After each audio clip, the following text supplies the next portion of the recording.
No jumper, man. What's up, man? I'm T-Rell, and I'm glad to have my homeboy here, Kboy, man. It's been a long time coming.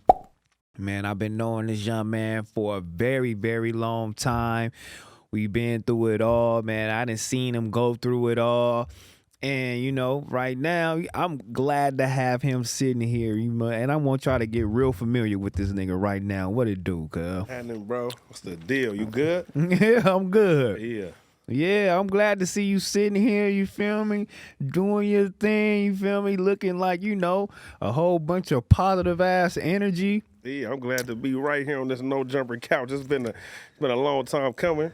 Yeah. Yeah, I damn near had to cuss your ass out. I mean, sorry, I was late today. I was being a little, unprofessional. I thought the interview was at 4, and it ended up being 3, and I had to come rush here doing some bullshit, but it's all good. I'm here with you. I'm glad to be here with you. You know what I'm saying? Yeah, bro.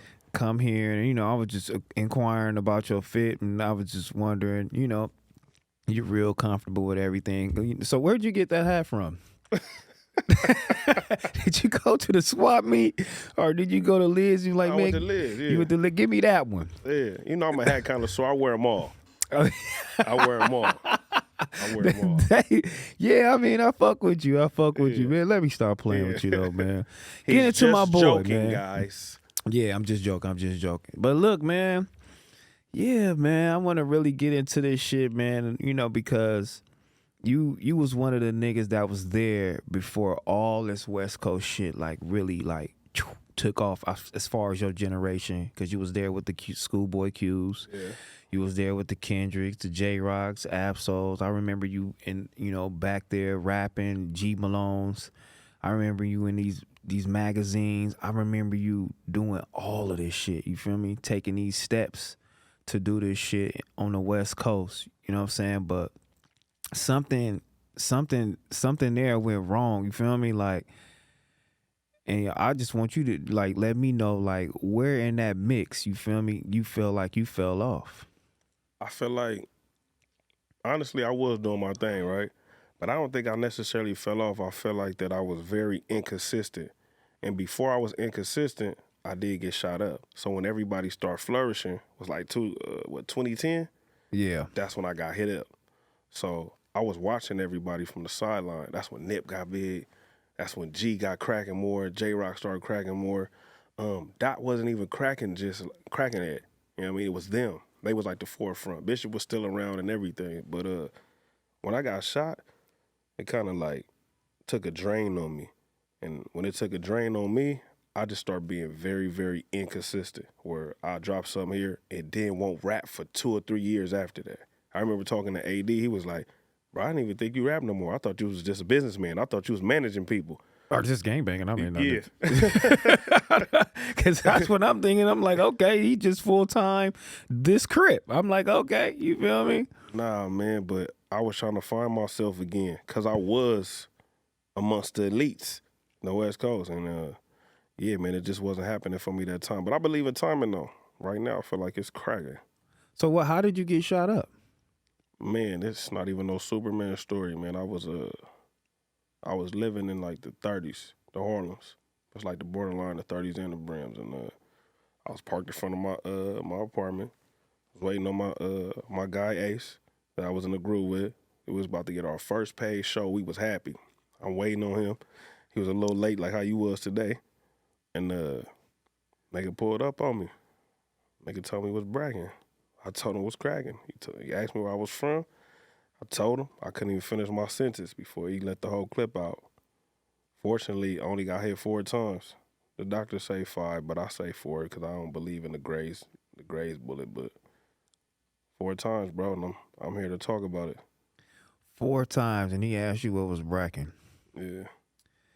I mean, being shot, did it take you to being a little envious? I'm not envious, but just trying to take this shit to another level to where you I need retaliation. You know what? In the beginning, of course, we from the streets. You want to get it cracking, but I made it to where it wouldn't be my hood versus that hood, because I knew everybody from that other hood. You know what I mean? And I had relatives from that other hood. My homies knew the nigga. He just didn't know who I was at the particular time until the information came out. You feel me? So it was like one of them. I mean, nah, niggas know who you was. I mean, but you are one of them niggas. You know, like you AD before AD. You know what I'm saying? And like AD, I say that to say like everybody loves this nigga. Yeah. No matter where you from, no matter what you doing, how you doing it, like you one of them niggas. Like you really, you know what I'm saying? Like everybody loves Kboy. Niggas is this, that, and the other, blah, blah, blah, blah, blah, blah. So to hear you get shot up too, you know, we like, okay, he gonna bounce back. You know, this 1 year, he gonna bounce back. Where he at? He gonna bounce back. So how did that take a toll on you? Did it bring you into like a depression mode or what? No, for sure. Realistically, mentally, it fucked me up because then I had to learn how to walk again. It took me 2.5 years to walk again, so I had to learn that process again. Just watching your peers blow up, and you know you're supposed to be there, and then music changing. You know what I mean? When I come back to music, then we got the jerk era. You know what I mean? Now the new boys cracking, audio push and all that. That's cool, but I wasn't doing that type of music. I was doing gangster rap. So just trying to fit in when everything was kind of like difficult. I felt like I could do it, but at that time mentally I just wasn't there because I was fucked up. And like how you said, trying to keep your street rep. When you being ignorant and you talk the wrong way, trying to keep the street rep that really don't even matter. Trying to make sure niggas know that like, okay, I'm out here. Like niggas was thinking that I stayed in the area. After that, I still stayed where I stayed 4 years later. But it wasn't because I was tough. I really just didn't have the money to move. Yeah. But outside looking in, and me, I took that too. So I took the energy like, yeah, I'm right here, still standing outside where it happened, hoping somebody pull up. But that was ignorant at the time because if somebody pulled up, we wouldn't be having this conversation. So yeah, that's crazy as fuck. You know what I'm saying? For you to be doing that shit. the whole thing you said to, I got a homegirl, right? Yeah. One of my best friends, Tanya Ward, but fuck off from BPS. She do a lot of shit with AD in the 60s. She told me all the time, and it stuck with me after I got shot. This is when I started realizing, like, yeah, everybody may love me, but everybody don't fuck with me. And she was telling me, like, bro, you really from where you from? But you a happy-go-lucky crip. You just be everywhere with no care in the world, just everywhere. She like, bro, you got to stop that. And I was thinking that the reason why I told him what's cracking and told him where I was from because I'm thinking in my mind, like how you said, oh, everybody love Kboy. Once I let him know my name is Kboy, he gonna go, oh, I know who you are. That wasn't the case. That nigga didn't give a fuck who I was. So I had to take it to be like, okay, you got to move strategically and you got to move accordingly. And you got to keep your head on the swivel, whether you think everybody deal with you or not. It's the world we live in, bro. Yeah, and it's Los Angeles. Because now, like, even still, like, these rappers is moving out here, like, and you learning from experience. So now when you get out here, like, and you bumping the niggas, and you know niggas is hard-headed, like, what do you tell motherfuckers? Because these niggas is wild out here. Nah, I tell them the same thing I'm saying right now. You got to move accordingly. And, bro, you got to really understand that this is for real. This is life. Don't take your life for granted. Don't play with your life because it's serious out here. But we to the era and the generation where everything is social media, and you didn't have to ride with the big homies that put in work. You didn't have to have all the fades. You ain't really got to go to the jails or none of that. You could just be tough from your phone and have a lot of people that vouch for you being tough. So everybody want to feel like they tough from this device. And a lot of us are just allowing it. So that's what it is. So everybody want to talk I ain't never seen nobody go live with their enemy until this generation. That shit is baffling. Like, you go live with your enemy, talking back and forth about doing harm to each other, and when something happened, everybody be like, oh, that shouldn't have. But they brought that among themselves, though. So I just feel like just as niggas like us, me, you, older people before us, I feel like we could, you know, something went wrong. The information, you know what I mean? So we got to give the youth the information the right way. Like, I tell my homies all the time, look, everybody don't rap. Everybody not going to get a job. But if you're going to be in the streets, you got to do it right. You got to be a thinker.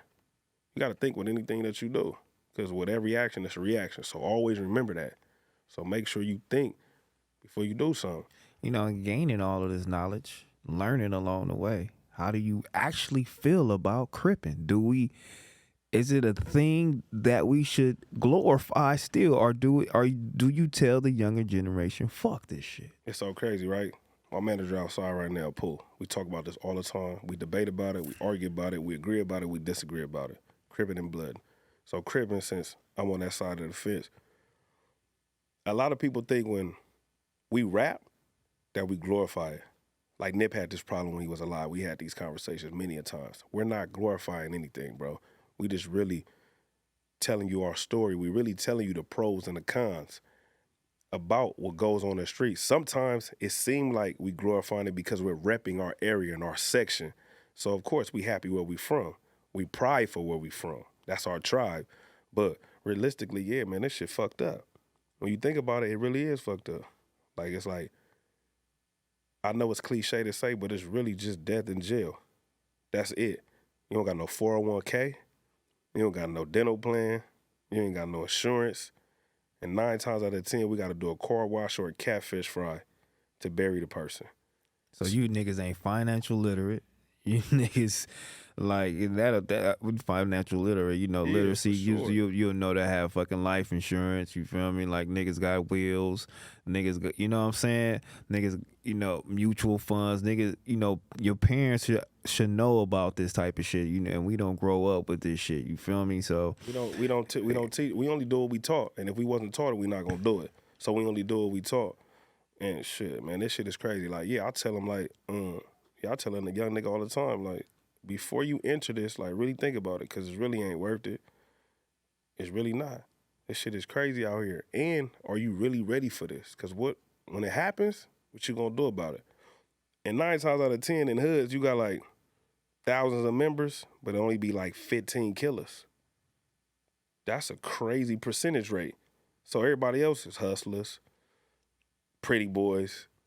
You know what I mean? holding down the block. Yeah, they hold the block down. Yeah. I was one of the niggas who squabble all the time. I ain't never portrayed myself to be no killer. You feel me?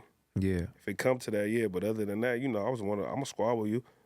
But I like to get money. So some shit ever happen? They like, hey, Kboy, hop in the and you like you turning it down like, I ain't getting It's in so the car. crazy. I don't get pressured though like that. You know what I mean? Maybe because of the generation I'm from, and you know what I mean, who my brother was. You know what I mean? Before he passed away, and the people I deal with, my clique, maybe that's what it is. Or they just respect the gangster in me. I don't know what it is, but I don't get pressured to do anything.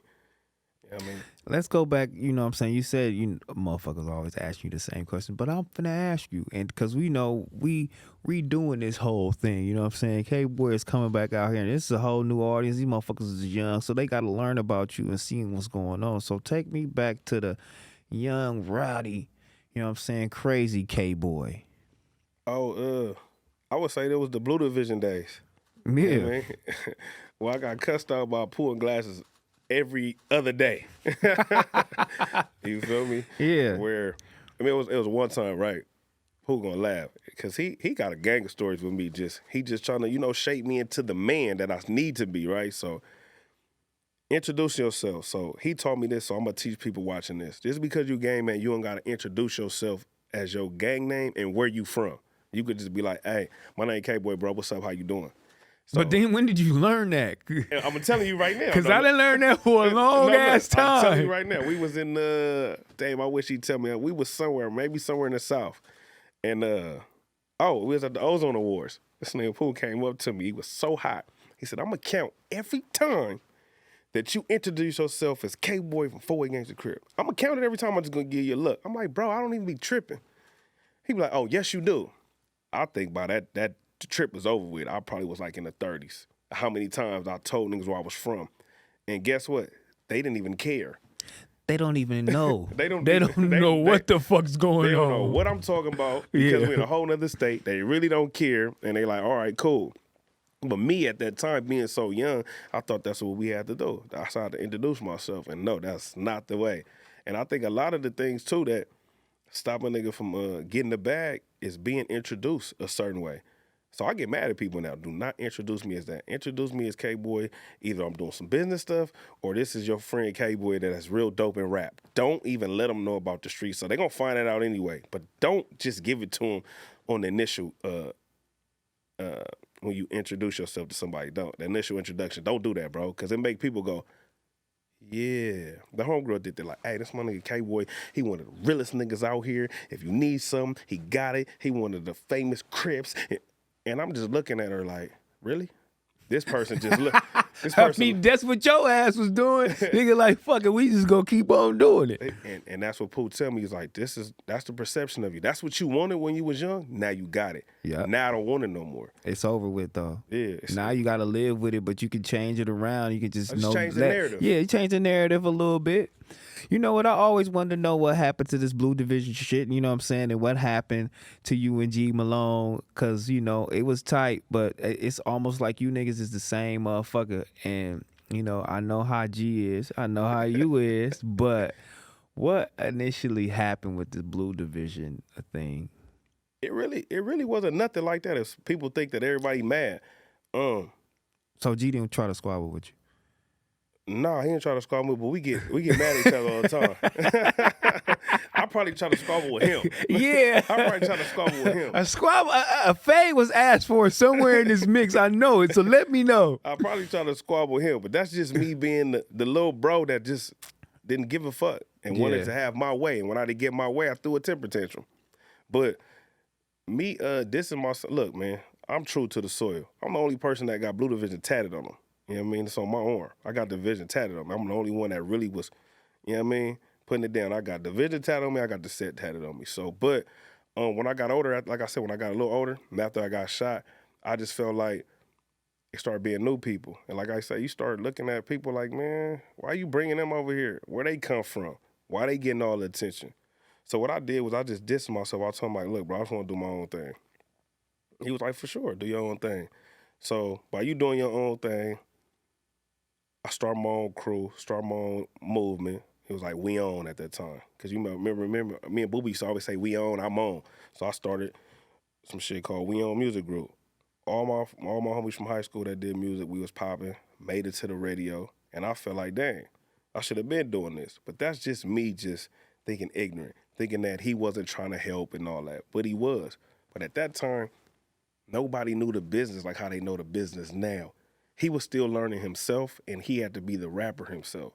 But you not knowing that, and I got outside people in my ear like, niggas hating on you, man. It's mad because nigga you flyer than that. So I started talking to him crazy like that. You just mad because I'm flyer than you, and don't nobody want to see you. They come to see me. I felt like I was David Ruffin. Don't nobody want to see you, Otis. So the niggas feel like, you know what? Damn, this nigga hating on G. G doing this Cash Money thing. He doing this.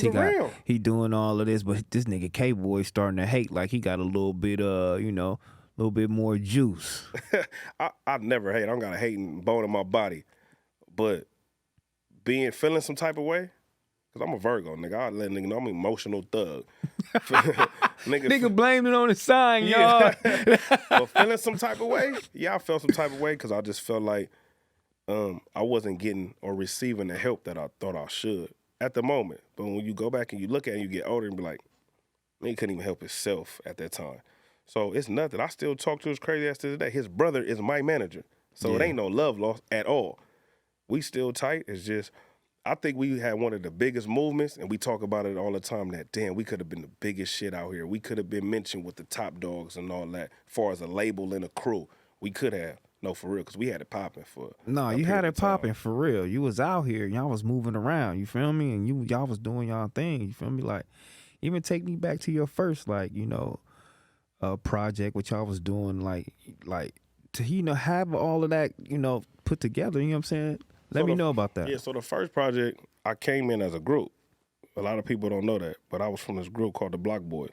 It was me and one of my closest friends, Ace. You know what I mean? Shout out to him, man. He going through something right now, man, but free him. So it was me and him.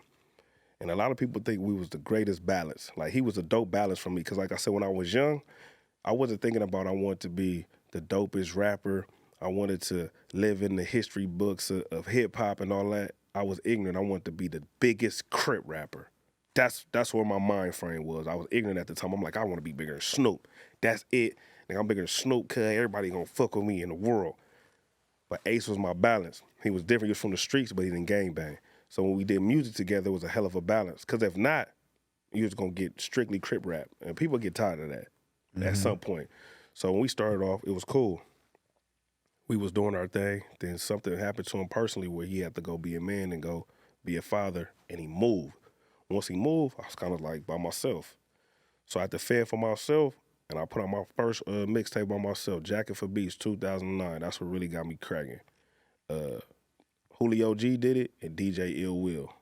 You know what I mean? Shout out to DJ Ill Will. He was moving around that time. He was cracking at that time. Yeah, he was cracking. And by me having Julio G at that time, it was like, oh, you got a legendary DJ. So once I did that, it was on. I did some dope freestyles on there, had some dope records, and that's when everybody like really paid attention. But before then, I had a verse on G Malone's Electric Chair, and everybody said, oh, that's what DJ Ill Will told me, that's why I got on you from that verse. So it was those two mixtapes that really got me cracking, and I started off in a group. But after that, that's how I had to go solo. I had to fend for myself, and ever since then, I was like, all right, ain't no looking back. Trying to be the biggest Crip rapper, you know what I'm saying? How was it running in the game back then? Running into who? Game. Because Game was doing this thing, you know what I'm saying? It was, the blood side over here. Then you coming over here like, nigga, I'm this Crip. Like, how was it running in the game? I didn't really understand being around Bloods until I started dealing with Pooh and G Malone. Yeah. Because G Malone was dealing with a lot of Bloods, and I didn't get that. They got me around 17, 18. So at that time in your life, you still, if you a street dude and you're a gangbanger, you still want to make a name for yourself. You feel me? And I'm the little brother of a beast. So it's like I want people to fuck with me and not fuck with me because of me, not because who my brother is. Not because who my big homie that I got with me outside that I call my brother to this day. Like, not because who they are, but who I am. So I was still trying to make my name. So by them dealing with Bloods, it threw me off. Like, I'm not going over there with you niggas. I was still disrespecting. Yeah, because I say that to say, when I seen that shit, I was like, what the fuck? You know what I'm saying? I'm like, damn, I never seen that shit. It wasn't normal. Yeah, I never seen that shit. We talk about this every day. It wasn't normal. It wasn't. But this is how, when I ran into the guy, ran in the face first. This is how I start having the respect and just stop disrespecting Bloods in my lingo as a whole. I ran in the face. Glasses had this song called 200. I got 100 Crips and 100 Power Rules. I ain't scared of you motherfuckers. We go to Club Blue. What's that, in Westminster? We doing a show. They don't tell me that it's a Power Rule Hood Day. I'm sick. They say it's a show, but it's actually their hood day. Yeah. So I'm really not noticing that it ain't too many niggas that wear the same color flag as me in here. Yeah. So when I'm on stage, they rocking with us. But I see two particular dudes throwing up CK, but I'm thinking they're doing it to me, at me. So I bounce off the stage. Face see everything. Big face, gang brother. He grabbed me, put me to the side, and he really let me know, like, look, I get it. I'm going to get on them for disrespecting. But I want you to look around. I'm glad I see you. I seen your whole energy. Just look around. So I'm looking around. He was like, bro, you wouldn't have made it out of here. We do deal with y'all. Like, Glasses is a part of my company. We deal with him. Y'all wouldn't be here. But people are in their element right now. So I'm going to tell them to chill, but this is our element right now. So I had to take that, I had to learn. At first, I wouldn't care. I was immature. But once I understood what he meant, that's like now, right? I be out. Everybody feel like I can just go anywhere. Niggas giving me give me these titles. The neighborhood niggas call me their favorite gangster. And a lot of homies be like, how could you just sit on Crenshaw Slauson and hear these disrespectful words? But I be like, they don't do that. They don't disrespect me.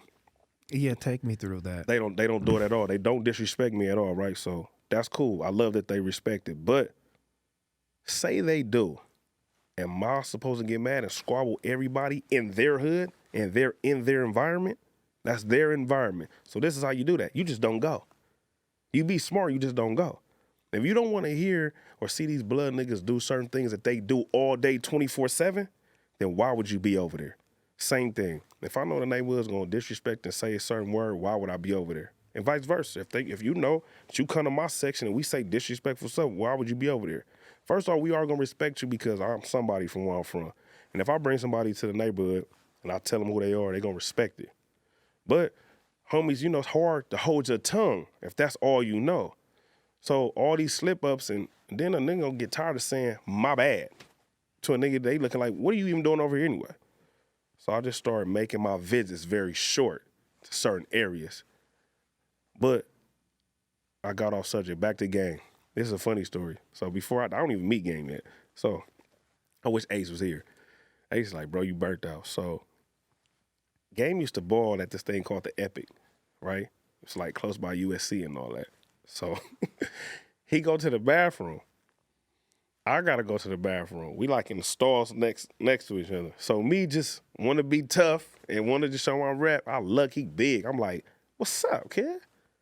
What's up with you? He looked down like, but he kind of looked like it's gotta be like a setup because ain't no little nigga finna just cuz me in the bathroom. But, you know, I ain't gonna say Chuck is nervous. You know, that's my guy right now. Everybody see me with Chuck all the time. But I know if he remembers, he gonna be like, yeah, Kboy burnt out. Like, I go back to Pooh, what Pooh say. Here you go, gotta introduce yourself. What's up, cuz? I'm Kboy. I'm from 48 Gangsta Crib. What's up with you? Then I tell him, I'm from Blue Division, though. I'm Glasses artist.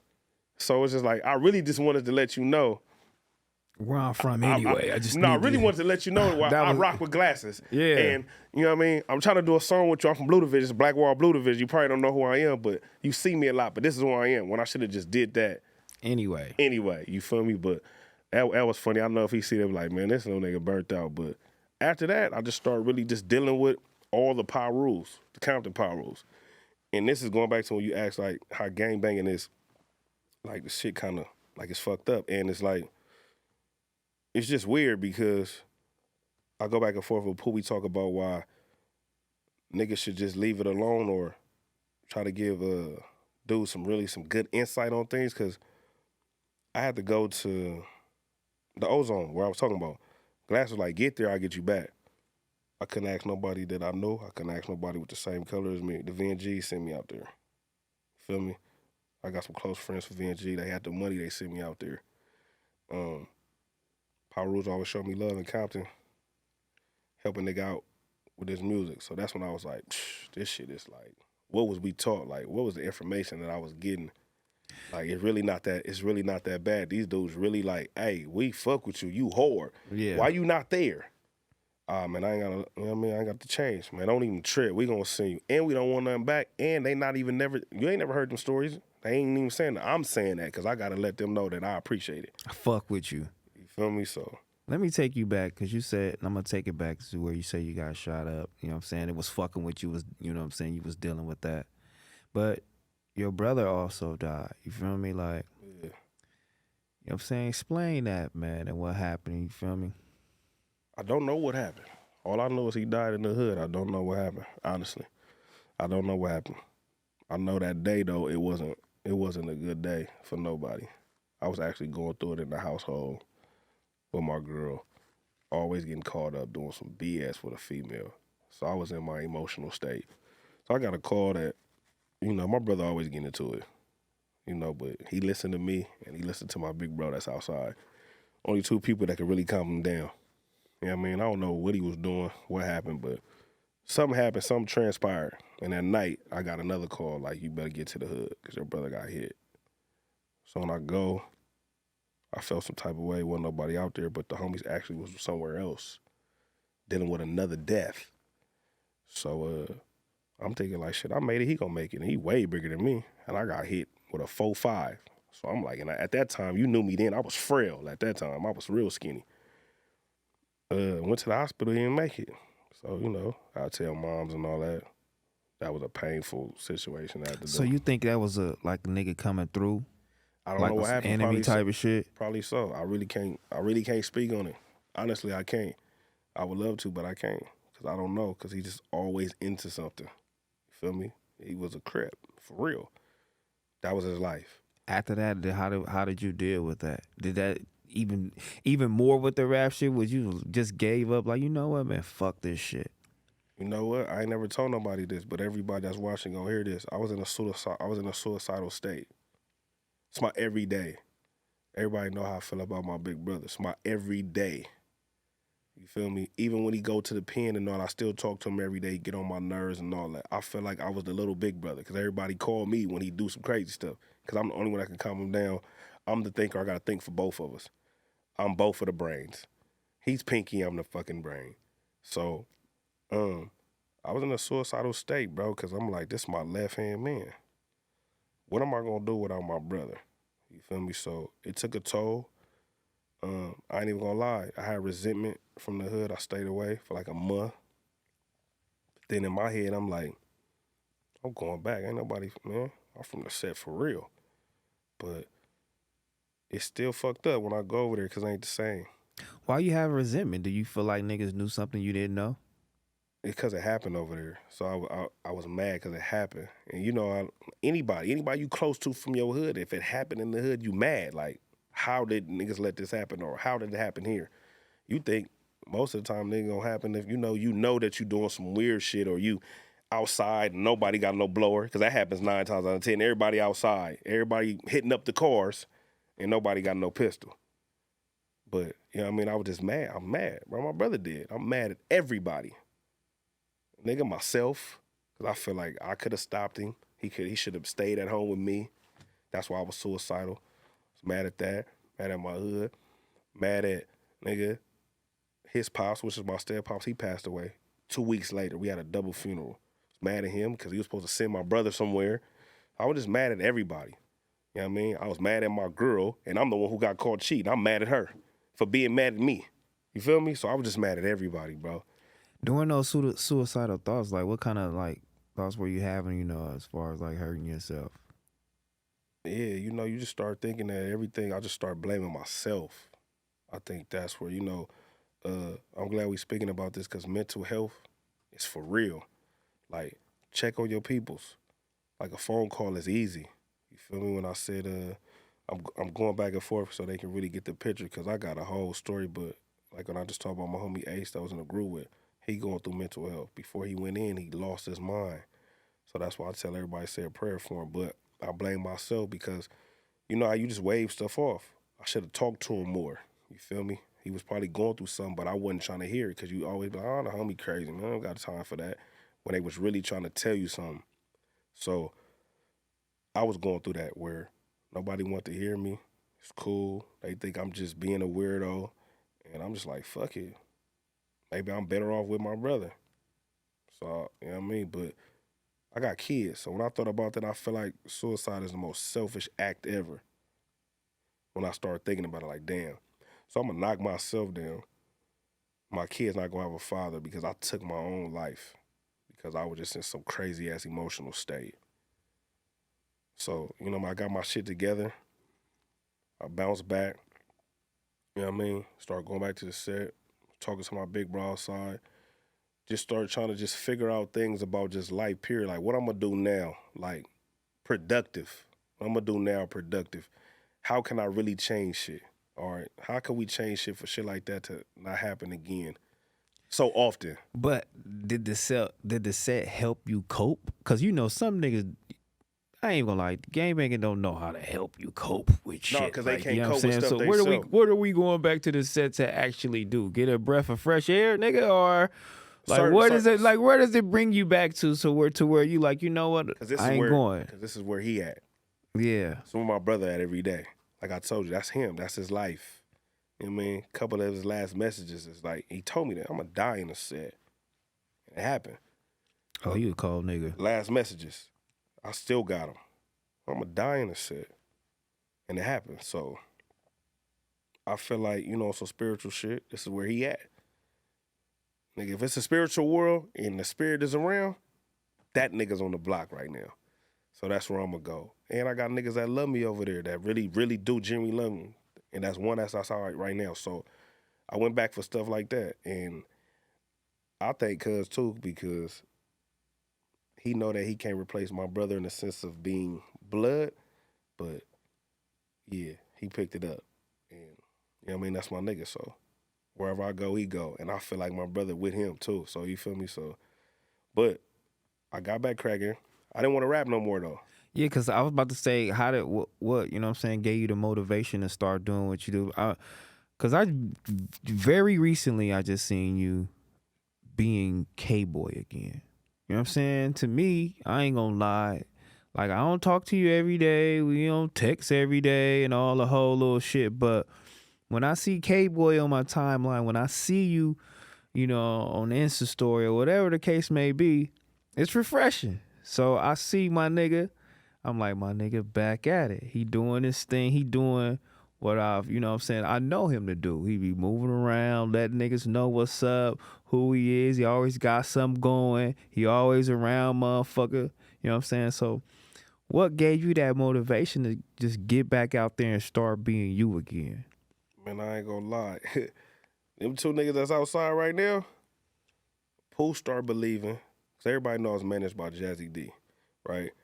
Jazzy just wasn't feeling the industry no more. So he like, man, I'm gonna do more like, what's the word I'm looking for? Administration to artists. Pooh like, you know what? I'm not dealing with my brother on that manager stuff no more. Always believed it in you anyway. Cool, I'm gonna rock with you. But me and Pooh end up being the same person. We should have been rocking. He shouldn't even been managing this, bro. He should have been managing me from the start. Yeah. Because us two together is crazy. And then my big bro CD out there, he always give me tough love. Like, nigga, you was whack. Like, nigga, you was whack, bro. You done brought every big rapper to the hood, nigga, Kendrick, Nipsey, all that nigga, and Problem, all these niggas, and you are whack, bro. You brought all these big niggas to the set, and you not doing nothing. I was even over there. Yeah, no, for sure. You, Tyga, all that shit, all that Bruh. time. I was in you, bruh. Yeah. So, I remember that too. I'm like, nigga, I'm crazy as a motherfucker, bruh. But you know what I'm saying? He was holding it down for sure. No, but shit like that, because I know he mean well, but he be like, nah, I be on you because you supposed to have been flourished, bro. He told me, what'd he tell me? Some type of crazy analogy, but it's like, it's for real. You know, most talented people, when you talented, you feel like you just talented, right? He be like, bro, you just think you could just go on the court and just score 50 points fast because you talented. Like, you ain't got to do no work, you ain't got to go to practice or none of that. So he be on my head. So when I really start getting them talks from them, I'm like, all right, let me go. Because then I like proving niggas wrong, too. So that's just the motivation to do it. And then my homeboy came, my nigga Ray Ray, that signed Kalen for real. Yeah. The FC. I was dealing with them for a minute. He the one who really was like, bro, I knew you was hard. Because he grew up with my cousins that's neighborhood niggas. So when he was like, bro, they said you was dope, but I know you was just hard. He kind of like influenced me to do it back. He was like, man, I'll put a couple of dollars in your pocket. Let's get cracking. So once I did that, and I was like, okay, people still receiving me like, oh yeah, Kboy back, like how you said. I started doing it again. Started doing it. And then I'm like, all right, okay, I'm back. And then, you know, just my brother, one of my biggest fans, he like, nigga, I know he turned over his grave if I say I quit music. So I was like, you know, I'm gonna do this for him.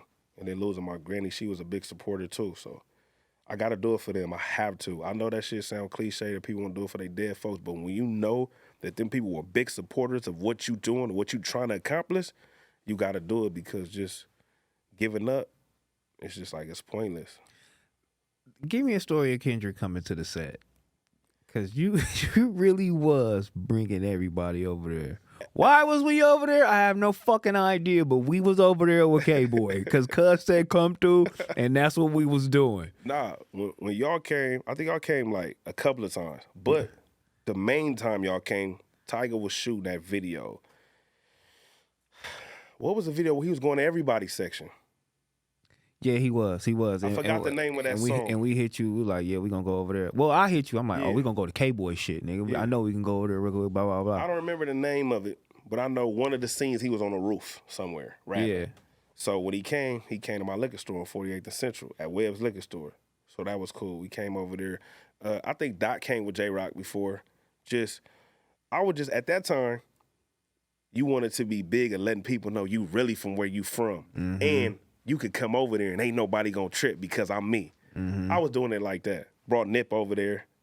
Bullets ain't got no names, volume 1. But everybody knew Nip was my nigga anyway. That was my friend. But still, you know, niggas, you still in an atmosphere of gang members and gang bangers.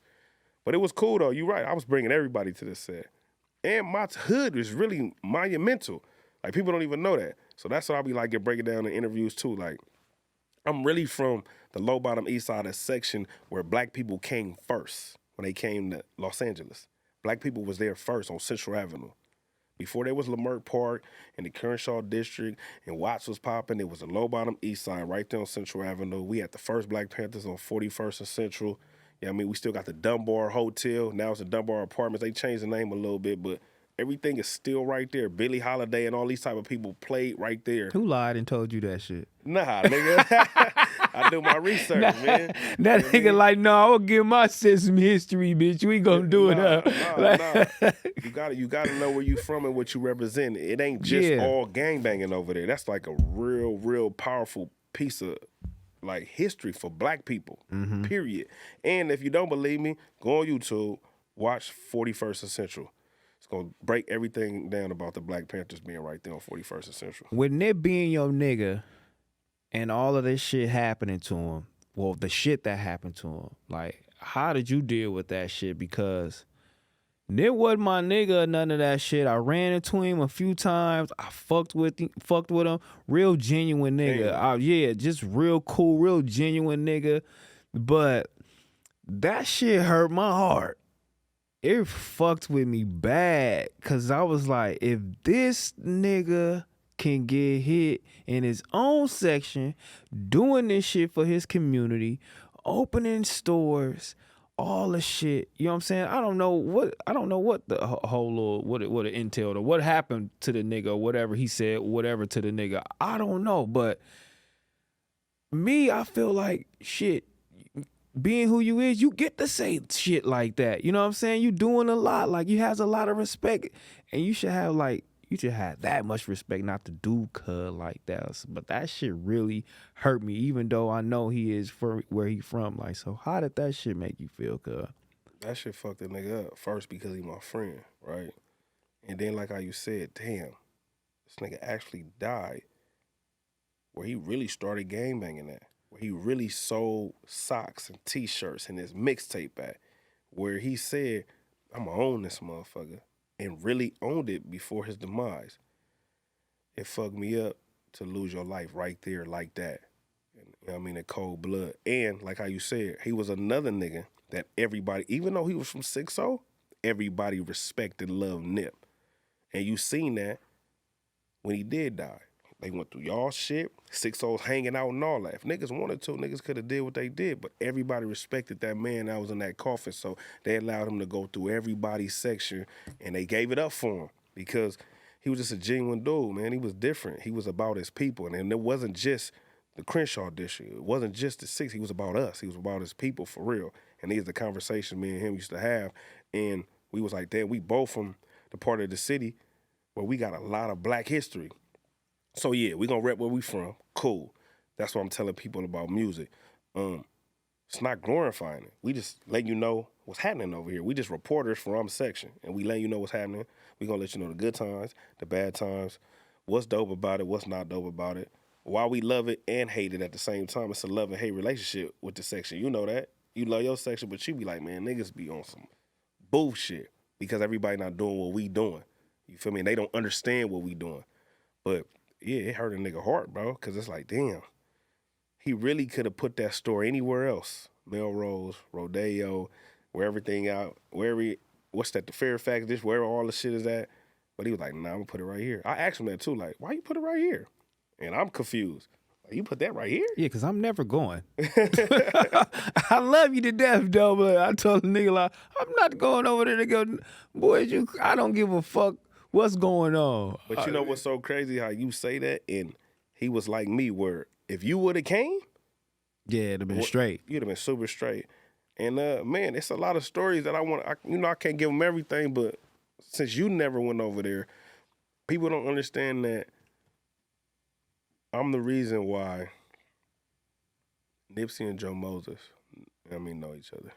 It's a story. I just said this on a documentary. Like, Nipsey got a documentary that Black Sam is doing, and they called me in, and I did the part, and I told them about the story, how I went, did the protocol thing that I always do, went to Crenshaw Sloss, seen Big U outside. I'm like, hey, Draws, is it cool if I take Nip? Because, man, Joe Moses from VN want to do a record with him. But I can't just take bro over there because I know y'all, you know what I mean, what y'all got going on. He like, nah, that's cool, because he fucked with Joe Moses' daddy when he was alive. So he like, oh, no, that's cool. So me and Nip go. Me and Nip sitting outside. He like, cuz, you sure they straight? I'm like, bro, they good. Me, I'm telling them, like, everybody be taking it disrespect. I'm like, man, it's cool. You're a human. Like, if you're a fan of a nigga, you're a fan of a nigga. I said, bro, nah, it ain't like that. They fans, bro. They really fuck with you. I said, and at the end of the day, man, it's crip. If they trip on you, they trip on me. We just gonna get beat up together. But I'm like, that's not the case. So we go into where Joey had his studio at, it's Joe Moses, Mills, everybody. This before AD was even a part of AOB, you know what I mean? It's nothing but Don Moves in there. I think Tiny Rock was in there. Everybody was in there. Cords was in there. Picasso was alive at that time. That was Joe Moses' main producer. Rest his soul. Man, that's a gang of Don Moves. Nip go in there and do the most extra out verse that you could think of. It was the one with the two braids on my neck, a Seattle hat, gold on my chain, neck, fattest neighborhood. I repped that.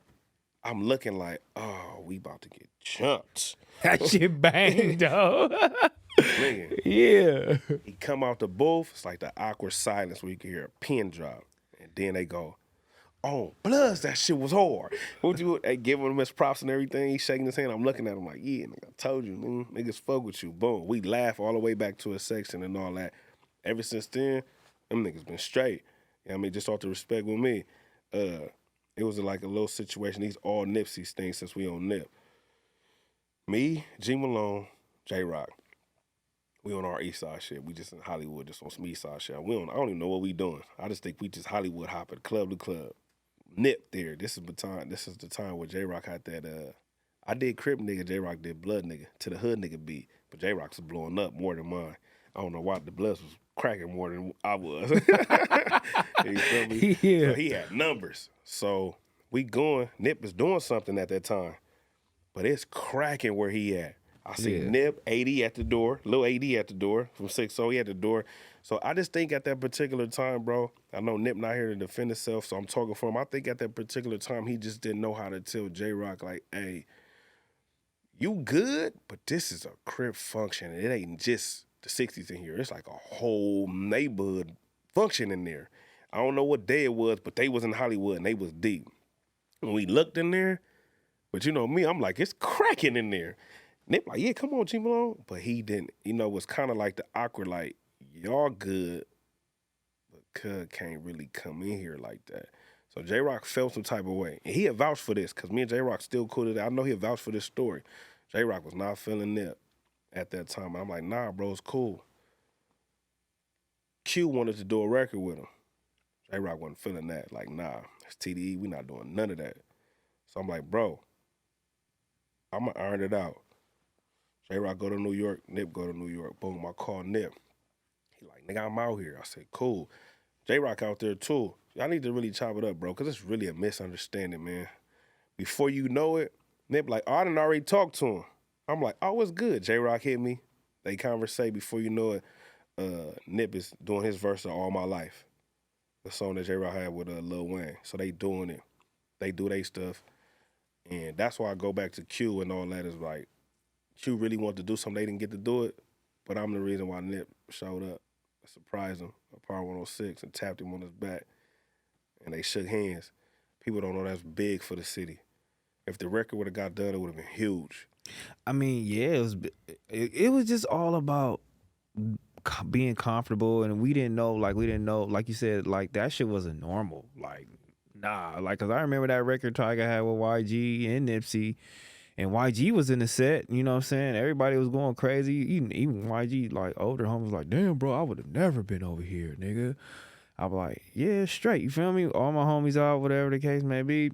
But he was like, can Nip come? And I was like, hell no, nigga. That nigga, I don't think niggas is ready for that right now. I don't give a fuck, you feel me? But I can't control all these niggas. Yeah, ain't nobody bigger than the program. Yeah, like, so I'm like, hell no, you feel me? But I seen that nigga, you feel me? I seen him again.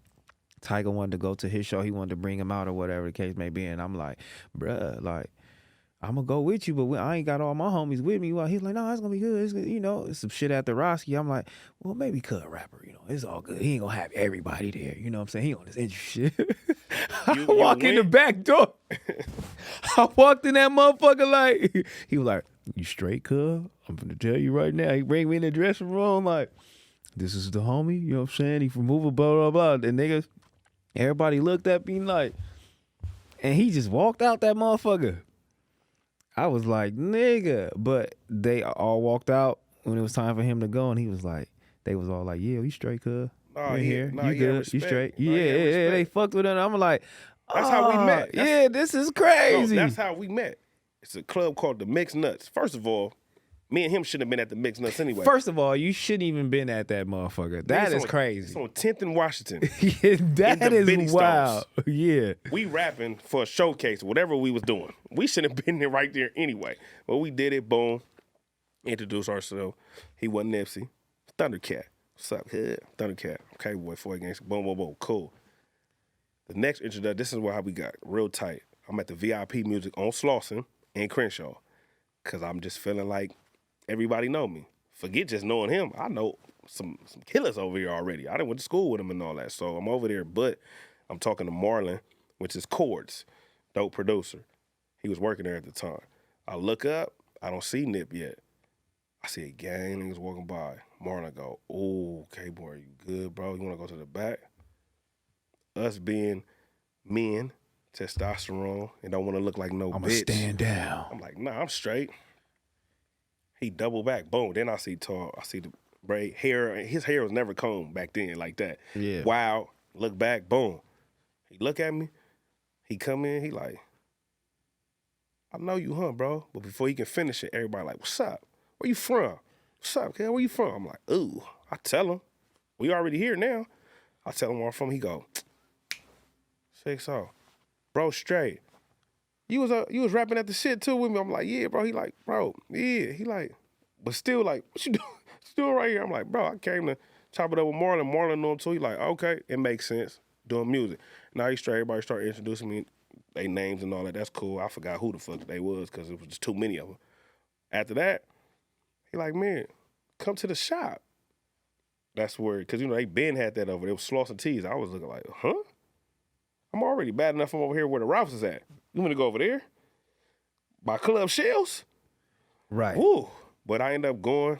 It was all love. Ended up really being cool with Fats and all them. Jay Stone was in and out of jail at that time, but Jay Stone. And then like his crew really started being cool outside of people I already knew because I had cousins from over there. And then it became cool. And this is just like, oh, that's Kboy. Oh, cut from gangster, but he's straight from the East Side gangs. He good. So it became like that. But it was all off the love of Nip. Yeah. They respected him because if they didn't, I would have got beat up in there. You know, him being from LA, like I said, it hurt me. But I'm gonna give you another one. Nigga not from LA. You know what I'm saying? And this is just recent. Yeah. It bothered me. Nigga, PNB Rock, you know what I'm saying, getting killed at Roscoe's. It bothered me. I'm like, damn, when this shit gonna end? That's when I felt like that day I was like, oh, this shit gotta end. This shit weak. I'm glad you talked about it because we definitely wanted you to ask me about anything about how it can end, how we can help it and all that. So everybody hate this check-in shit, right? I say check-in, call in, tap in. It's in the same category. Whichever term you want to use, it's still the same thing. It's important that you do that. Nigga, I do that. When I go to Atlanta, I call my nigga, hey, bro, I'm here. Where y'all at? When I go to New York, I don't call the rappers from New York. I call the Crips that are from New York. Hey, look, I'm finna come in. I'm finna go deal with Dave East and all them, but I'm staying over here. What's up? I go to Houston or anybody I know, I tap in anywhere I go because everybody politics is different. And that's about it. They love us, but they also don't like us because we think we run everything everywhere when it comes to the gang culture. So what I did find out is he felt comfortable because that wasn't his first time. He done been there 20, 30 times already. So he's comfortable with going over there. I still feel like he probably didn't let nobody know that he was going over there because he felt like it's cool. I've been here this many times. Ain't nobody did nothing. I probably know people. And something happened. But you just never know what people be getting into behind the scenes because then they trying to bring out all these clips of him getting into with different individuals, which I don't know nothing about. But as far as that, he should have had somebody there, though, with him, especially when you bring your girl and your kids involved, even though his kids weren't there, but when your girl and your kids, that's the number one rule, is they safety first. I don't care if I'm good in a certain hood or concert. Who don't even like for us to bring our women around unless we know it's a controlled environment, right? So, because guess what we got to do? I can't be Eastside Kboy, the rapper. I got to be Kboy, the nigga, you know what I mean, who is protecting his woman. And I got to make sure that she's okay and whoever she brung. So now I end up turning into the personal bodyguard. But that's what I'm saying. Like, this is where I'm saying this shit got to stop. Not just for gangbangers. Just for just black niggas in general. Like, what the fuck are you niggas doing? What do you want? You want my chain? You want you mad because I got a fly fit on? Like, you hate on me? Yeah. Like, that's cool. Like, you can have some type of jealousy, some type of envy, but you want to kill me? Nah, like, bro, you niggas, this shit is getting out of hand. Like, I know the South Central, even, you know, every hood is bad, but we killing each other, like, off crazy. Like, the police ain't gotta kill one or two niggas. You feel me? Right here, bro, some mentality. Yeah, like niggas is taught self-hate. That's why I said in the beginning, bro. We only do what we taught. Nigga, if your mama taught you how to put on your right shoe first, you gonna do that for the rest of your life because that's how you was taught. If you have to put on your sweats, and we teach our kids, you got kids, I got kids. If I told them, hey, put your right foot in your sweats first, that's how you put on your pants. They're gonna do that. So the new Kboy coming. And the image is changing. Is the message changing? Are you telling niggas that shit? No, man. Shit like this is the biggest thing that you could do. Because they tell me this all the time, man. I'm getting better with it. I got to learn. They like, bro, you a shallow rapper, but you a deep individual. So the conversation that we having, people going to be surprised that I'm probably talking like this and I'm giving up so much information and all that. They probably like, damn, yeah, I'm not ignorant. I'm not dumb in the long shot. You feel me? But at the end of the day, I still did dumb shit and I made dumb decisions before. So I feel like life is a learning experience and experience is the biggest thing ever. I got shot, right? So you want to talk to me about if, you know what I mean? I don't put that on nobody. If somebody else got shot, you shouldn't talk to a man that just is great at doing lectures and talk to them. You want to talk to me because I've been shot. I'm going to give you this game and this experience that I went through. Hey, man, this is how you probably going to have to heal. These are the medicines they going to give you. This is what you need to do. All that. So experience is like something that you can't teach. You have to go through something. So, yeah, the new Kboy is telling everybody like, yeah, bro, this shit is weak. This is stupid. You know what I mean? And it's sad, though. I'll tell a nigga, see safe, stay prayed up, and I love you all in one sentence. Because it's crazy like that. You got to do all of them. And watch your ass. That's the new saying. Now, explain the new Kboy to me. You know what I'm saying? You from the east side, young nigga, fired up. Decided to start rapping, shit happened to you, get shot, brother got killed, still cripping, this crip, you know what I'm saying? Depressed, suicidal thoughts, all the shit bring you down, you pick yourself back up, you know what I'm saying? But explain the new Kboy and what you doing now, you feel me? Like, to let this motherfucking industry know you coming like in the real way. What I've been doing lately is I got this whole situation with Shaka. So the new Kboy is more business orientated and learning that everything don't need a reaction. Like, you know, it's the internet world. Just because somebody say something on the internet, I ain't got to go back at them. I ain't got to prove nothing or so anything. So if a nigga say fuck Kboy right now, you ain't. I'm going to laugh. I might put the laughing emoji. I mean, no, because the internet, they might say fuck Kboy, but then if they don't press that button, they start pressing other buttons, and they try to get to shit that really hurt you. So how do you react to that as a new Kboy? Because you really can't react to the internet. You really can't. And I don't take the internet lightly. Like a lot of people say, man, it's just the internet. It's just for fun. The game. Now it's real. We watch niggas die on the internet. We watch niggas die on live. Watch niggas get shot on the internet. A lot of internet things are driven to niggas getting killed, right? But guess what? That's everybody responding to everything. If you talking to me right now and you asking questions, I don't say nothing. This ain't no interview. You just talking. Yeah. It ain't no interview. And it's not going to get put up. Because it's like, what the fuck did you even come for if you ain't going to say nothing? So everything don't need a response and a reaction. And that's cool. That's that Kboy that's learning that. Because sometimes I get fired up and I still be wanting because I'm human. But like I said, on the business aspect in rap, yes, I'm rapping, but the message do got to change. I'm still going to give you harsh reality because I'm still in the ghetto. I still see a lot of things that's happening. So I'm still going to report that and the type of music I do. I'm not glorifying, I'm just reporting what's going on. I'm not saying that I'm necessarily doing that at this moment, but I'm seeing that happen at this moment. So I'm learning how to articulate that better.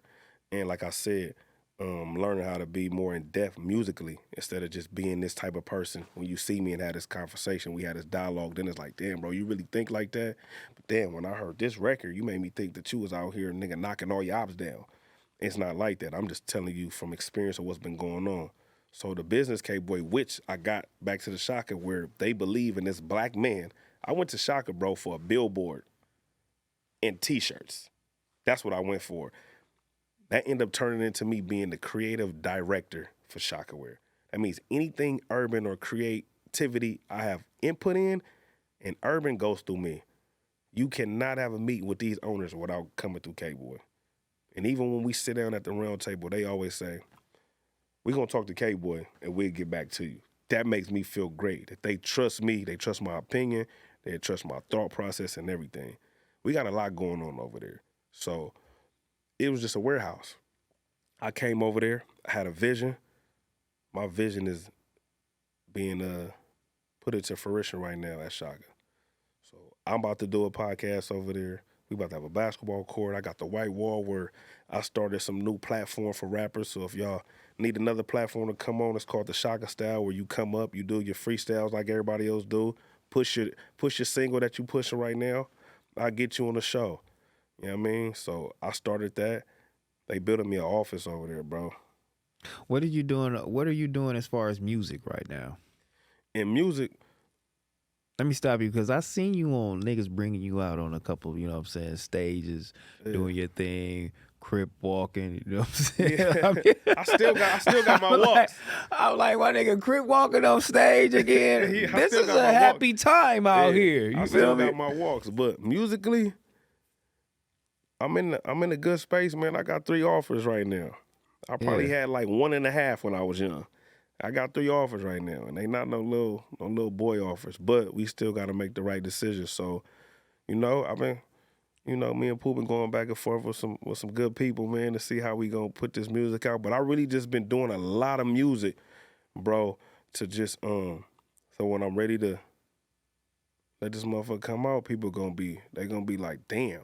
And they gonna love it too, bro. Like at the end of the day, and I'm trying to keep the balance of, I'm a little older now, but I still mess with these young dudes, and they fuck with me, so that's cool. So I'm trying to figure out how I'm gonna keep this balance. Yeah, because do you keep your image like a little younger, like, you know, because like YG changing with the times as far as his image, like my nigga Fly, you feel me? Little crop on, you know what I'm saying? Like, would you ever go that far doing that as far as your image? I'm not doing that. But why not? Cuz get your shit together. We'll see what it do. No, but look, I'm gonna wear a drop shoulder t-shirt. Get your fashion cracking, yeah. Look, the shoe game is Louis, yo. You feel me? The shoes is Louis, you feel me? Yeah. Me? And I'm just representing the brand that's helping me be a extraordinary black businessman. So everything I got on is Shaka. From the t-shirt, you thought these were Levi's. These Shaka jeans. Crazy. Oh. Yeah. Yeah. They coming with some quality shit too. I ain't gonna lie. They got the shit. They got the shit. They got great quality though, bro. But musically, y'all gonna be excited when I drop, and y'all gonna be like, oh, we need this. Cause I feel like it's a space that's missing, especially in LA. I know people wanna have fun. You know what I mean? People wanna dance and all that shit, but everything ain't fun. Life is not fun. So what space you think you finna fit in? I feel like I could fit in the space rather, that I can have a balance. Like I was just saying this on my live the other day, right? I'm a positive person, but you need to start your car, right? You need a battery. But you got to put it on the positive and the negative. Without that, the car not gonna start. So same thing with life. You gotta have a balance. What artists out here right now you think got that balance? Out here? Yeah, that's just, you know, like, you know, the West Coast as far as these new artists don't. Yeah, I can't say the homies. I can't say the homies because they like dotting them is just, he on the whole other world. Yeah, it's over with. So right now, the niggas that's coming out right now, the new artists. I I'm always giving niggas they flowers. That's the type of nigga I am. Ain't nobody never gave me my flowers. I shouldn't say nobody name on this damn interview. If it was up to Pooh, he'd be like, he probably outside like this right now. Like, don't say nobody. I mean, but nah, you just said Kalen for real. He doing his thing. Nah, Kalen, that's little bro. He doing his thing. He doing his thing. I really like Blast, bro. Blast album is ridiculous. And we've been knowing Blast forever since he been a young nigga. You feel me? I told Blast, is it cool? I still little bro you? Can I little bro you? You got, you doing your thing. You got big man bank account. So can I little bro? He started laughing. I was in the studio the other day, but I really like what Blast is doing. Zoe on some East Side, Zoe Summer, you know, for the East Side. I gotta push it for the East Side. I had Cuz here doing his thing. Yeah, we was chopping it down. He got it turned up. Man, I got two homies from my section that's about to pop. You know what I mean? Tiny Gotti and Lil Let Loose. So, man, look out for them. I got two little homies from my section that's gonna get cracking. Cuz name is Lil Let Loose. Yeah. We fuck with you, Lil Let Loose, cuz. I'm laughing, but yeah, that's turned up, homie. But you know who I want to work with though? Yeah. Everybody think I know him. I said this in another interview. So, bro, you reach out because I know everybody around you. I know niggas from your hood and all that. I want to fuck with Bino. I think Bino hard. Bino is hard. How do you not come in contact with this nigga? Man, I don't know. He must be moving the way I need to move because it looked like he reachable, but it ain't. Because I don't know the nigga, and I'm surprised. I know he got to know of me, bro. It's like, if I reached out. I'm like, man, come up here. I want to fuck with you. Yeah. You know, I'm like, what you doing? You know, good peoples. He answered like, shit, I'm chilling. And then I was like, I want to come, you know, fuck with me in the interview me. And he just like, shame on you. Just stop answering. Nah, but everybody say, fuck out of here. Nah, I know a lot of niggas around him. So I think going back to the question where it's a balance because he doing his melodic thing, but we know where he from too. And he's still keeping it, you know what I mean, gangster for his culture and for his section. So, but man, look at his shows, man. Sold out. You feel me? And on the Hispanic side, because they cracking right now. Like the Hispanics cracking. I think I'm going to start doing like EPs with them. Like, I ain't even going to lie to you, bro. These niggas is cracking in their own space. Popping. You feel me? What's the money sign? Sway? He hard. Swifty Blue, he crazy. That's my nigga though. Everybody didn't like his interview, but I said, bro, he was telling the truth. He ain't saying he ain't fuck with niggas. Yeah. He just said, nigga, what I need to get signed to them for. You know what I mean? So you agree with that? So you agree with my nigga coming on here saying, I don't want to sign with blacks? Man, I don't have no problem with it. Because guess what? He probably like, look, we got the labels too. We got independent labels. No, I'm going to just really tell you niggas the truth.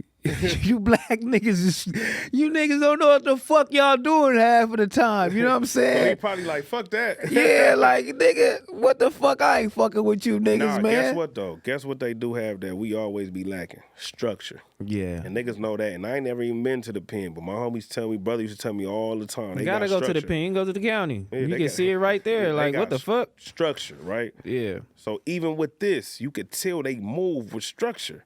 Like, look at all they people. Look, man, they will sell out by themselves. We don't really do that because guess what? When you go to a Blast concert, it ain't 80% nigga anyway. Tyga, it ain't 80% nigga. Kendrick, it ain't 80% nigga. So what are we doing wrong? So that's what I'm trying to learn as an artist too. What am I doing wrong not to let them join my world? Because right now I just got the ghetto. You feel me? And that's good too because I love my people. But at the end of the day, we want everybody to come in, you know what I mean, to get some of this East Side Kboy. I want my shows to be like that too. Me fucking with Tyga. When you don't see me fucking with Cuz, what's the first thing that come to your mind? Realistically, since you my boy, that y'all don't fuck around. That is tension. That is a problem. Who you think started it? I ain't gonna lie, I think you did, cuz. Y'all niggas is crazy, bro. Look, like, but you one of the most genuine niggas I know, genuine people that I know.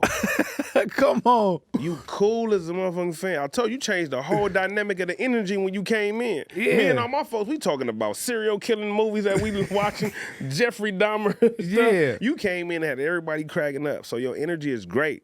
I love it. If people don't know T-Rell, man, he's one of the dopest people in the world.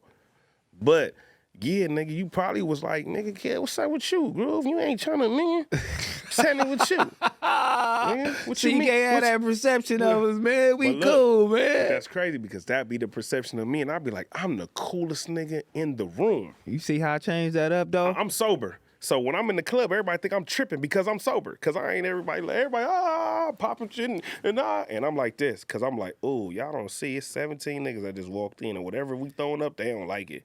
But I'm sober, so they think I'm tripping. Kboy, man, why you not smiling, man? Everybody comes to me, man, you always tripping. No, I'm sober.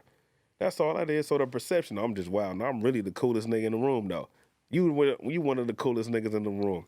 Nah, man, y'all just probably had a disagreement that really, you know what I mean, it ain't my business, but I put it to you like this, from what I seen outside looking in.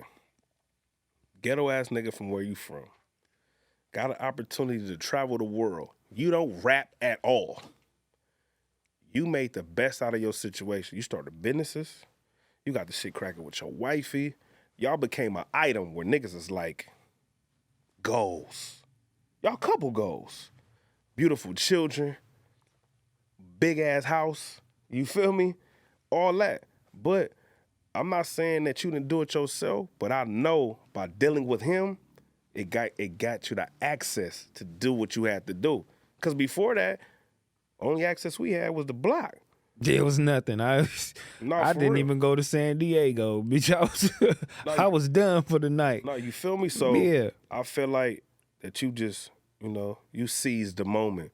Now, what happened between y'all? Can y'all fix it? I hope y'all could, but that's between y'all two. Fool, I ain't finna get in your business. You can. I'm just asking because these motherfuckers here think I'm some fucked up nigga, but I'm changed, but they like, we gotta watch this nigga. You know what I'm saying? Nah, it's just because you vocal. When you vocal and you blunt, people always think, nigga, that you just a terrible person. Yeah, like I tell you, I'm gonna keep bringing them up. I'm a Gemini, nigga.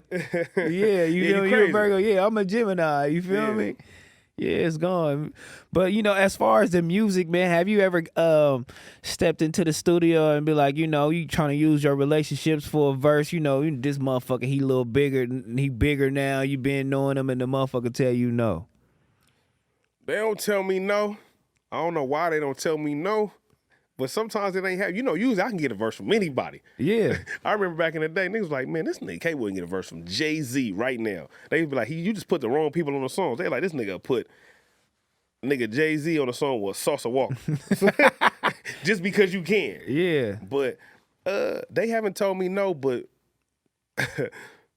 I ain't got it. So they hit me with the rapper shit. No, big bro, for sure. Come on, bro. I got you. That's rapper talk, but it's cool. I'll be like, look, everybody in different spaces right now.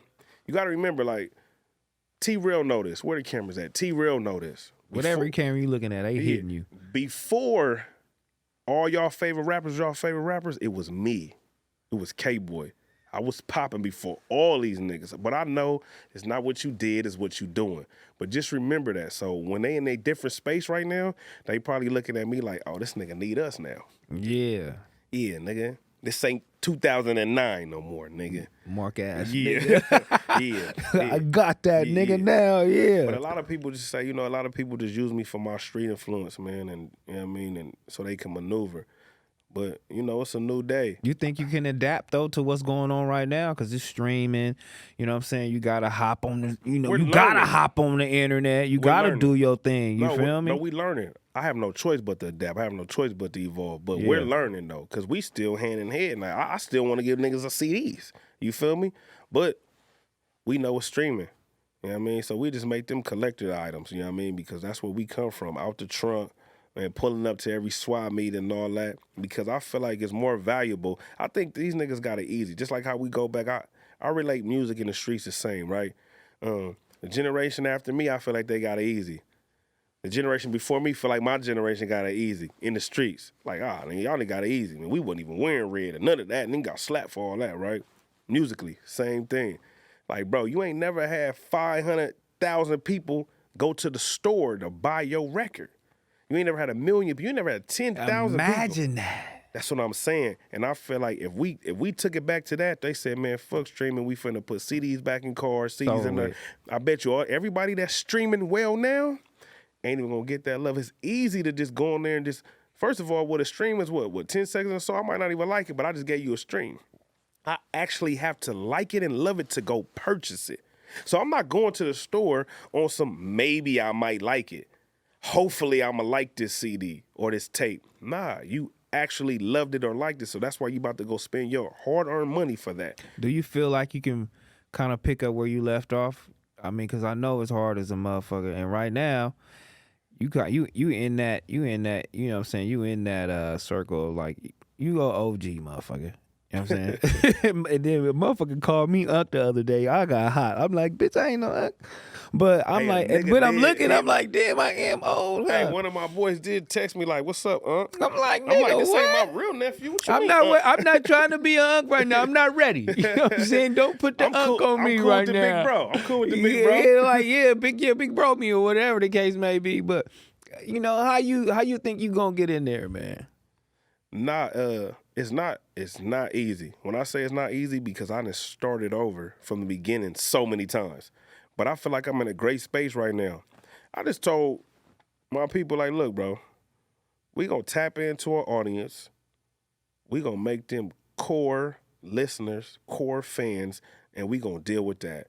It's something that Nip said to Rance about having 10,000 loyal fans. You'll be all right. You'll be all right.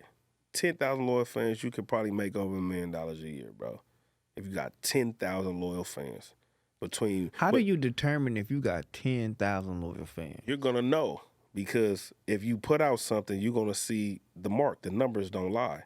You're going to see the 10,000 threshold. Like, oh, we always knocking that 10,000, 11,000 mark. You're going to know, because the numbers going to tell you.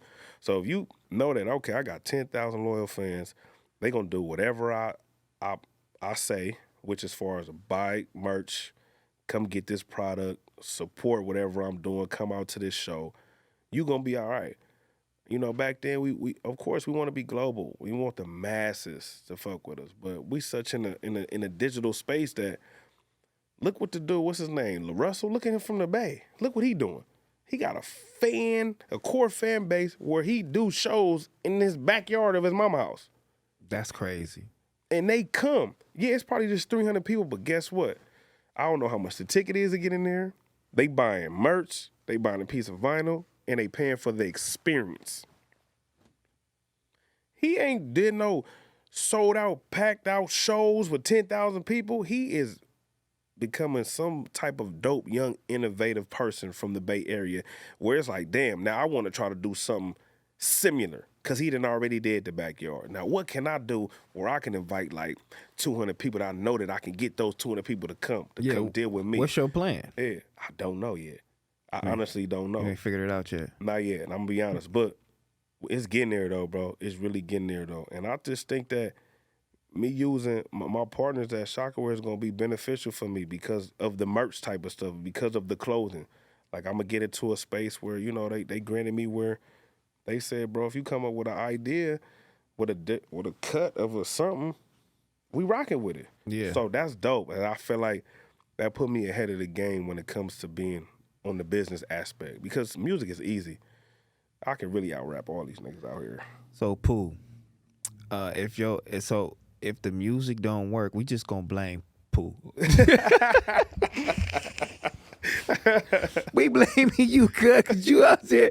Get on your shit. You know what I'm saying? Like, nah, Pooh got it cracking, man. We got it cracking. But just doing different things, bro. I'm just knowing that, man, there's nothing cliche about when they say, man, you need like 7 to 8 sources of income, bro. Yeah. Music can't be the only source, but you see how goofy we are. People probably don't know that. This is our personality. Another thing is we need to be in front of these cameras, but bigger. You know what I mean? You know, I'm working on being a part of a soundtrack. I got my young homie outside right now. His name is Steven Young, one of the dopest singers that y'all gonna ever hear. He from New York. He from the Bronx. Got my boy K Twist with him. He produced with him. He's a producer and engineer. Dope as hell. They from New York, bro. So it's like, we got some things in the work. He's actually doing the whole soundtrack. So that means I get to be a part of it. For a movie named Bosco, dude out of Compton, it's gonna be real big. He got Tyrese, Vivica, all the top-notch people in the movie. So my boy actually doing the whole soundtrack. So we getting into stuff like that. So, and just being a part of movies and trying to write screenplays and being like that. I'm about to start something right now. I ain't gonna give too much information, where I'm gonna just be dropping short films. You feel me? Like, we get into all different type of spaces. Yes, music is one thing, but it's bigger than that. Like, man, I'm trying to just be one of these dope black entrepreneurs for real, bro. Like a black businessman that really came from nothing. Now you can see that it's possible. Like, we have to change that narrative. And everybody want to bring Nip up all the time, but we not. It's like he left the blueprint and nobody's really paying attention to it. Like, bro, you can really be a businessman. Nobody really dealt and messed with his music until bro passed away. And that's just the honest to God truth, except people like us, his peers that really was in his loyal fan base. But the world mess with his business savvy though, for sure. Like, wow. It was respected, for sure. Yeah, so, I mean, if bro left the blueprint and he didn't make it up, he watched before, you know, the Founder Fathers before, like the Master P's and all that, like the E40s, the game. The game has, you know what I mean, the game is to be sold, to be told, and all that type of stuff. But, man, when you give the game up, bro, do not be selfish, man. Give it up. Let somebody that's under a generation know that it's possible to make something out of yourself, bro. And we don't have to always got to play ball or rap. You feel me? Being a businessman is dope. We need more businessmen. We need more doctors. We need more lawyers. We need all that. We need more engineers. We need more coders. We need all that. We need a nigga to own a no jumper. You feel me? Oh, God. For real. You looking at him. Nah, I see it. I think Adam give you the keys. Yeah, he gave it to me. You ain't 80, and He I'm gave me proud a of couple. y'all. He gave me a couple keys. Yeah. You know what I'm saying? You get to open up a couple of these doors here. Yeah, AD got a few more keys. I got a couple keys. We in this bitch though. You feel me? Nah, but no, for real. I'm proud of y'all. Y'all proud of me. I'm proud of y'all because y'all made something happen, and I'm proud of AD too because he like shit. He rapped too, but he like, man, I found something else that, you know, because at the end of the day, it's about changing our situation. And if rap wasn't changing our situation fast enough, he dove into something else. And, man, like I said, man, he got a beautiful family. You know what I mean? He get to drive nice whips and all that. Man, that shit is motivating. We shouldn't want to take another nigga's chain and his car and all that type of shit because he got it. That should be motivation to the streets to be like, hey, man, I could do that too. Or if you really want to be better than them, motivate you to be better. Like, oh, you got the Rolex on? I need a Paddock, nigga. You know what I mean? Yeah. Oh, okay. Yeah, my nigga got the Beamer outside. Well, shit, nigga, I want the Lambo. I shouldn't be like, yeah, I want your keys. I want your watch. We got to get out of that. That shit old now. Yeah, we got to get out of that. Yeah, that shit old now. So, but, you know, before we get out of here, you feel me? I want niggas to really know, you know, what you doing now. You know what I'm saying? Where they can find you. Like you said, I know you already explained it, but, you know, get these niggas the social links and shit. So, you know. Yeah. Eastside Kboy, man. Make sure you add the Eastside in front of Kboy. Instagram is Eastside_Kboy. Everything else is Eastside Kboy. Man, I'm not hard to find. You know me, man. I'm out here. When they say I'm outside, I'm really outside. But I'm outside handling business, though, bro. So, man, I'm on a different path. I'm really for my people. And I want the East Side to win, man. I'm doing this for the East Side, the whole East Side, but really my section, the low bottoms, man. Where I'm from, man, Gilbert Lindsay Park. I'm doing it for all my people right there because, man, it just looked like nothing is possible. You feel me? Just, you know, from somebody being in the area, and I'll be looking at my little homies, and I'm like, man, they got so much more time, but they don't think they do. So when they see me do stuff like this, and I know they fans and no jumper and all that, I know I can motivate them to do something else. And everybody don't rap. Maybe I can motivate them and be like, you know what, I'm going to go back to school, man, and give me a trade and try to start my own business. So that's what I'm here for, man. I'm for my people. You know what I mean? Everything ain't perfect. This ain't Pleasantville.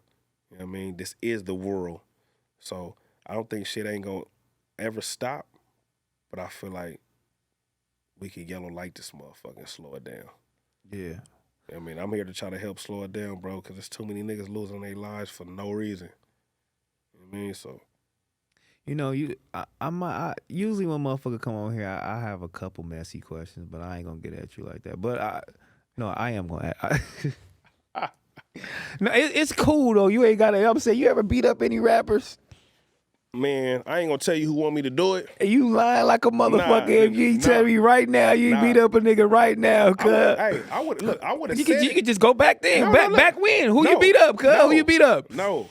I need to know you. I know you beat up. Please tell you beat him up. No, if we did, I would have said it right Tell now, me so it could have been in the subtitle, so I could have went viral. Kboy beat up. Nah, but you know what? I hope a lot of niggas beat up a lot of niggas. So if y'all watching, nigga, Kendrick and Dude Dog, can vouch for this. Yeah, somebody tried to put their hands on Musa in a club in Long Beach back in the day, and I got off first. Boom! So, yeah. We ended that right there. You know what I'm saying? So shout out to my TDE niggas. They know what's happening. I love y'all. Make sure y'all go to Back Old Fig. You feel me? Fuck with me. Some for the ladies, go to sosorella.com. You know what I'm saying? Use my code TRELL. And yeah, you know what I'm saying? No jumper, nigga. We up out of here. Go on. Yeah, east side.